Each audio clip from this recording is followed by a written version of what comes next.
record. Coach Calipari said he wasn't aware of you getting close to it while you guys were on the bench. Were you aware that you were getting close?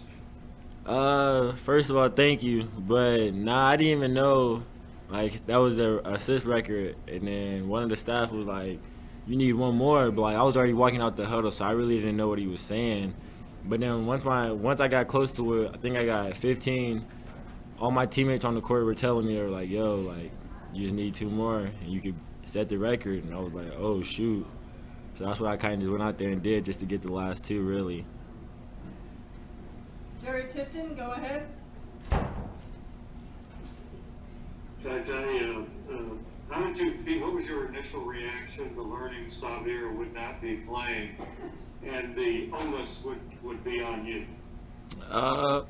So like after the LSU game, I kind of already like had a feeling that he wasn't gonna play because like there was no need for him to try to rush back. I feel like we got this team has really good depth on here, so we he goes down, next man steps up, and that's what I feel like we did tonight. But just coming into the game, once I found out like he wasn't playing, I just knew that I had to just step up as a leader. And just going through this whole week of practice, my teammates, they're all telling me like, we go as you go, so you just lead us. And just having guys that's older than me telling me, even though I'm a freshman, like, we're going to rock with you. Anything you tell us, we're going to do. So just be out there, be comfortable, be a leader. That takes a lot of pressure off of me. John Hale, go ahead.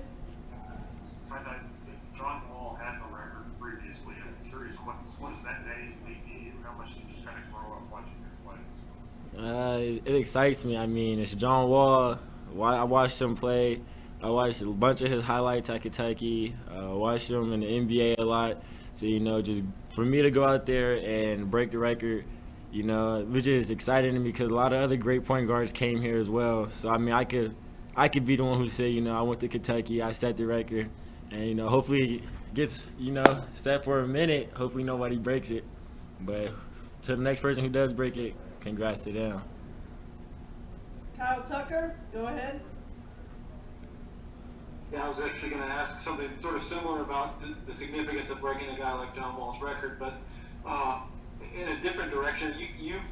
I'm sure you envisioned that you could play point guard this well, but you've kind of been used as off the ball and more as a scorer for this team. Kind of knowing what your role was going to be and what it has been, could you have imagined a game in which you had 17 assists? I mean, coming in, like you said, I was known as being a scorer. So, like, coming out of high school, I was known as being a scoring point guard. But, like, my true, like, talent's always been just being a natural playmaker. So, just going out there tonight, I mean, I was just taking whatever the defense gave me. If that was me getting a pull-up or getting to the rim or just finding my teammates. And my teammates did a good job tonight just making shots. So, I mean, I feel like when I'm off the ball, I feel like I'm still a point guard, even with Xavier still being on the floor. I just know my role is a little different because, we're both point guards at the end of the day, but my role is a little different. I just got to make baskets. Larry Bob, come to you. Yeah, just wondering, TyTy, have you ever had 17 assists in a game before? And how did your teammates know during the game you were that close to the record? You knew nothing about it.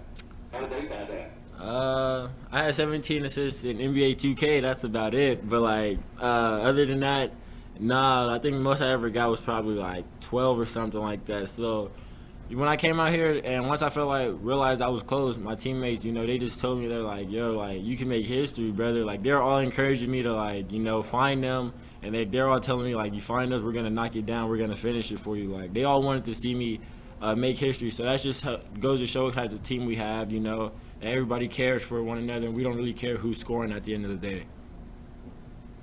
Tim Sullivan, go ahead. Talking about being a natural playmaker, is your attitude when you're in that role pass first, or are you still looking to score?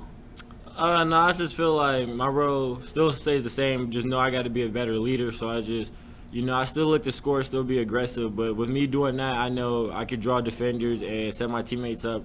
Like all game, they couldn't really defend us in the pick and roll, me and Oscar. So I was just finding him on the short rows, and he was doing what he does in practice, just knocks it down. Christos, go ahead. Hey, TyTy, great game, first of all. For you, Cole, how comfortable do you feel when you have the ball in your hands, make plays for yourself, make plays for your teammates, and what it means about your growth as a player?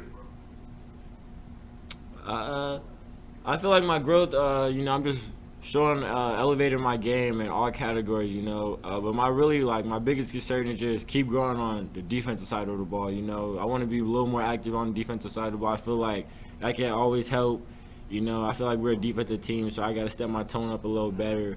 But as far as offensively, just stay aggressive, keep looking for shots. Most importantly, just keep creating for other guys around me. I mean, Davion had a good game today, same with Oscar, Keon. Kellen really didn't shoot it that well, but he still did other things to help us.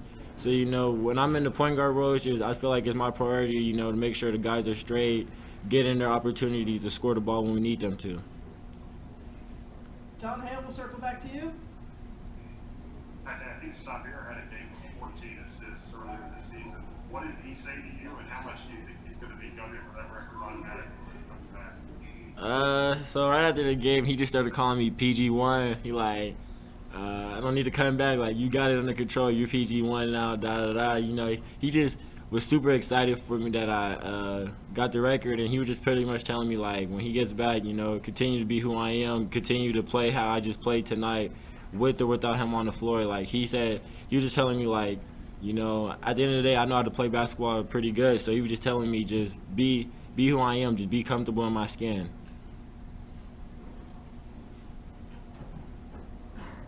John Wall, go ahead. I just wanted to know what you thought of the 10 inches of snow that we got. I know you're from down south, Phoenix, I believe. Are you used to that? Is that something the team enjoys? Who on the team enjoyed the snow the most? So yeah, that was crazy. I mean, I haven't seen snow. It's been a minute. I've never seen that much snow in a minute. So it was like, first day it came, I walked out and I'm like, whoa. And then we went to practice, and then we came out of practice. It looked like more came. It was like, I'm walking, I couldn't even see the floor. And I look over at my car, I'm like, that snow is not getting taken off by me. I'm just gonna let that sit. So I mean, the snow was cool. It was just cold, really. My teammates, I say, who probably enjoyed it? Probably Brennan, Dante, those guys. I mean, they were walking like it was nothing. Everybody else was hands in their pockets. They were walking, hands out, free. Like, they're not cold at all. You got the rest of us wearing puffers and stuff like that. So I mean, it was a little adjustment to all of us, but I feel like most of these guys are used to it already. Chris Knowles, go ahead. And what's your mindset every time you step on the floor? Say that one more time. What is your mindset every time you step on the floor? My mindset, just go out there and find ways to be productive to help the team win at the end of the day. I feel like, winning takes care of everything. Winning keeps everybody happy. So I just go out there each and every day, just when we're going to the game, just find different ways to be productive, whether that's me scoring, playing defense, finding my teammates. At the end of the day, I just want to win. So going into games, I always think winning first, having winning mentality. Any other questions for TyTy? If not, we'll let him go. Thank you all so much. Thank you, guys.